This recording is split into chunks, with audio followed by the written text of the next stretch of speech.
Hey Lana, okay. I was gonna wait till I got home to film something, or like home, like the hotel, but I feel like this needs to be addressed. Okay, so today is supposed to be a lot colder, so I decided that I would wear sweatpants along with my leggings, ski socks, and long underwear.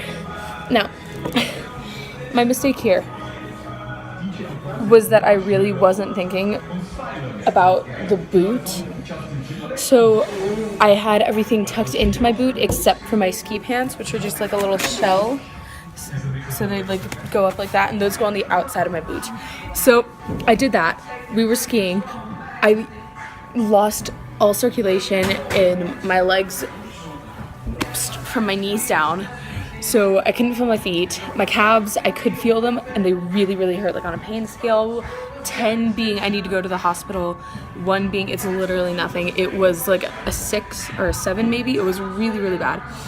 So we were skiing to get to a chairlift of 2s. I don't know if you can see it, but we were skiing to get to a duo chairlift, and we didn't know that we had gone off piste, and it was just a lot of snow buildup. We didn't get a lot of snow, but it had been building up for a while before we got here. So I would like to say there was about like 8 or 9 inches of snow. I was skiing down, and then I don't know what happened. I think that, I don't know, there might have been like a tree underneath the powder where I was, it might have been a rock, might have just been me because I'm an idiot. But what happened is I lost one of my skis. It fell off, and I kind of like slid down the mountain. Super funny. I was in this weird position where like my left ski was on, it was like pointed up like that, inwards and upwards. My ski was like way above my head. I had my poles like attached to my hands because little loopy thingies, and I just sat there for a minute, and I was just like, what do I do? Because it's been so long since I've fallen skiing. And so what I decided was a great idea is I climbed up with my other ski on to my ski. I struggled for a minute to get the ski that was on off. I stacked my skis together, took my poles off, put them both in my lap, and I just slid down. I just slid down the mountain, and then I dropped my skis, and so they started falling apart, and I was just like, no. So I had to climb back up a couple, maybe like 2 yards. I grabbed my skis, put them back together. I slid down to my dad. He just gives me this look. He's just like, and I'm over here like,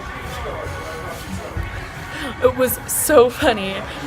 So then eventually, now we are in a lodge because we got to the duo chairlift in the end. I have taken off my boots and my jacket, and my feet are now free. I am regaining circulation, but I will hopefully be telling you more about the day when I get back to the hotel. Hey Lana, I'm back now. So you'll have heard about my skiing adventure today. It was not very fun. I do apologize for any other people noises that you can hear. We've got the window open in the hotel room because it's really, really hot in here, surprisingly, even though it's snowing outside. So you might hear some people from the bar that's across the street. But I wanted to tell you about, well, kind of like just about moving to England, I guess, because it was this huge change in my life that I don't really talk about frequently enough. And I feel like, I don't know, I just kind of want to talk about it, you know? So in November of 2014, I moved over to England. I really didn't want to. I kind of felt like I was uprooting my entire life, which in some aspects I was, in other aspects I really wasn't. I was pretty disconnected socially.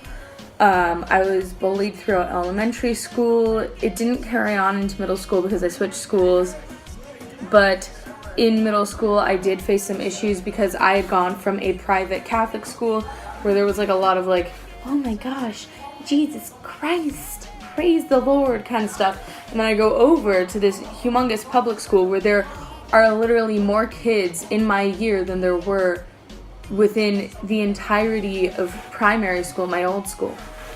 So it was like this huge change that I really wasn't prepared for. For me personally, it wasn't really that hard to make friends.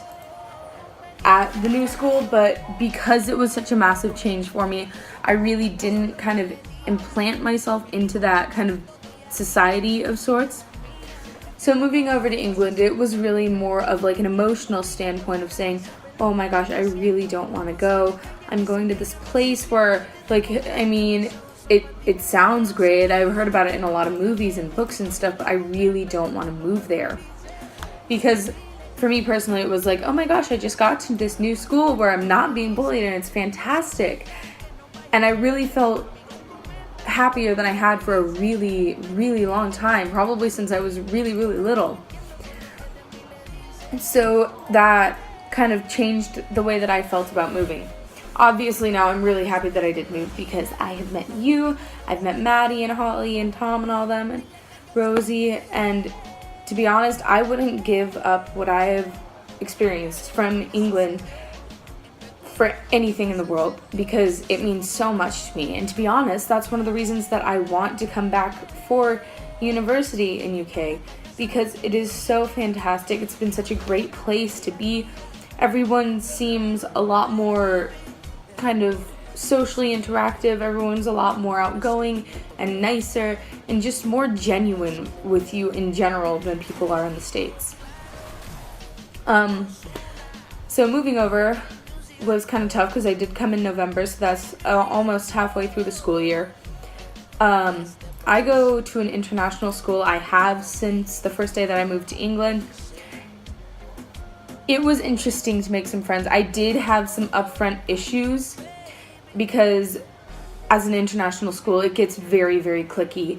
So moving in, it was really difficult because there were already like these different established groups. And the issue would be that if I became friends with a person from this group, then someone from this group who was also in this group would get upset because they thought that I was stealing their friend or whatever.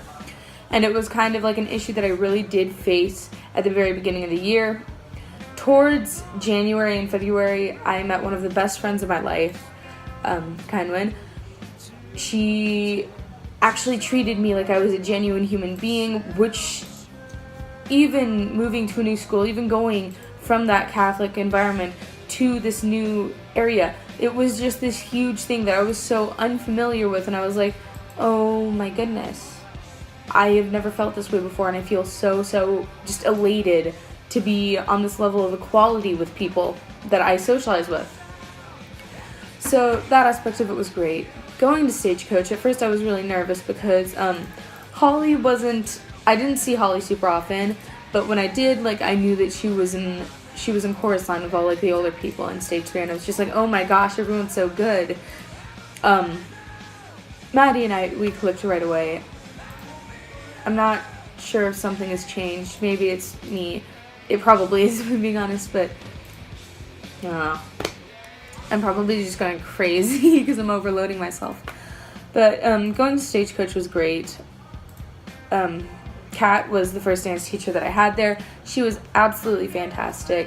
She taught me things that I'd never known before. I was not very dance oriented when I first came to England. I was more like, oh my gosh, yeah, I'm so experienced. I've been in musical theater. Like, no, I was not. I wasn't good at it. It wasn't crap compared to anything that we've done with Stagecoach. So going there really, really changed me. It really gave me a working motivation. I've been ranting about this for a while now, so I'm gonna just kind of try to wrap it up here.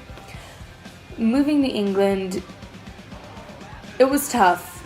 I'm not gonna lie. Moving back to the States is gonna be a lot harder because I'm gonna have so much more that I'm leaving behind, and it's gonna be so much more meaningful because this is the part of my life that I'm going to remember. And it's going to drive me. It's going to make me want to get into artside. It's going to make me work every single day after school at that stupid job that I'm going to hate, because not only am I going into the mindset with like, oh my gosh, I'm so gonna hate it, but also, can you really get that great of a job in America when you're a high schooler? No. But coming back here, being able to see you guys, being able to just come to Stagecoach one Saturday, show up and be like, hey, I'm back, like, it's great to see you guys again. Being able to do that and just kind of work for something that I've always wanted but not always known that I wanted. To be on the West End, that motivation is what's keeping me going this entire time. It's what's making me know I will be alright, because no matter what, this is how everything is going to end up, and this is why everything's going to end up that way. And overall, you guys from Stagecoach, especially you, play a huge part in that, because you guys are some of my best friends. And to be honest, I think that's what's really motivating me to try to work my way back to England.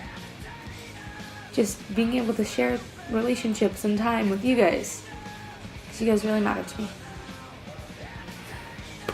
That's it for today, but I will hopefully talk to you very soon. Bye.